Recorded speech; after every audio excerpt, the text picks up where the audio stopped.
Welcome back to the Let's Settle podcast. I'm your host, Elijah, and today we'll be discussing Dr. Umar Johnson and his topics that he discussed on the Breakfast Club.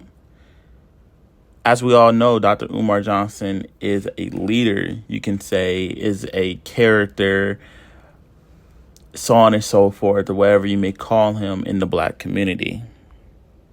On the Breakfast Club, he was discussing the Bunny Hyappin crisis, the Supreme Court and migrant issue, and his school of course that is due to open recently. I know I wanted to talk about the school. He's been trying to open up the school for years and years on now, but I think people fail to realize how hard it is to actually open a school that is private or independent, and the way that in which he want to go about doing it. He wanted it to be all black contractors and everything to get it up and running. But he said in this interview that it should be opening near the end of summer.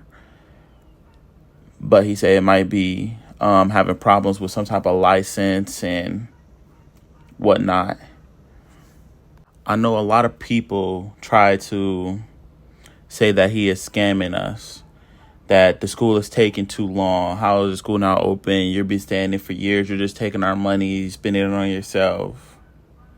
And I want to like to say to those people that say that, is that what are you doing with it? Is it just $1 or $5 or whatever it may case be?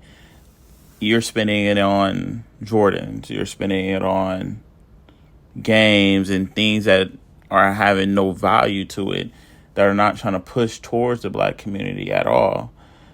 But yeah, y'all criticize him for taking a long time from doing it.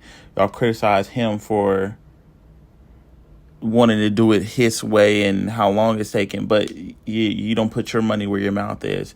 I just give him props for at least trying to do something rather than sitting back and letting faith happen. Another thing is that I want to talk about is that Black people try to play, not just Black people, people in general, just try to play God.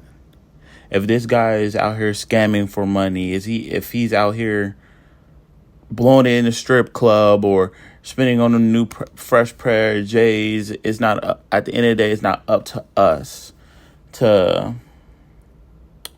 I guess, settle his fate, whether it's good or bad. I just say give. If you believe in what he's doing and you think we should have a independent Black school, a private Black school, then give it. And if he scams us, oh well, we just have to cut those losses and find how to do it in a better way. Find somebody that's doing it in the right way. He's just I could say the first to do it, or I could say this, the most popular, the loudest one in the media right now that is doing it and that is voicing his opinion. But there could be people around your community that's trying to start football games or just stop the violence protest and things of that nature, but yet we don't even donate to that. I believe one thing Black people have to get out their head, and I know he said this in an interview, that there's supposed to be a white savior to come and save us. There's supposed to be somebody to come and save us. The government needs to do better, and which it does. And we do need help and things of that nature. But a government that once oppressed us, that once enslaved us, that is meant to hold us down, why are we expecting them, the government and the people that are in power, to help us? They enslaved us one time. They hurt us. They are trying to oppress us. So why are we expecting the oppressor to help us? That doesn't make sense to me. And I think it's a time for change. And I think it's a time that Black people are waking up and being more knowledgeable with the things they have and the information they have, that we're pulling up our boots and we're getting dirty now. And that is going to be some change that's going to happen in the next few years, especially with this next generation. And I'm just not just sitting back, I'm with it too, donating and practicing what I'm preaching, so we can have change for the next generation, because it's easier to develop a mind than it is to fix a corrupt one. And that's what we have to remember is the youth.